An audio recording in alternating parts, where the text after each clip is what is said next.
Hello everyone, welcome to Workstatus. In this module, we are going to share information of how to add the screenshot or add attachment to your idle entries. You can come up to the timesheets and you can click on the switch view and land to the timeline view of the timesheet.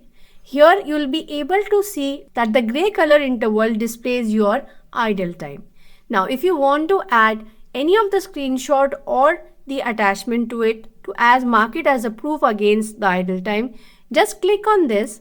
A pop-up comes which gives you the duration of what was their idle time, and it gives you an opportunity to add a reason into it, and you can add a attachment. Now add attachment can be a form of your screenshot.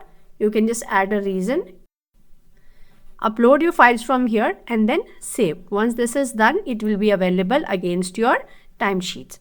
Now this is the process how you can add the proof of the idle time inside the Workstatus. Thank you.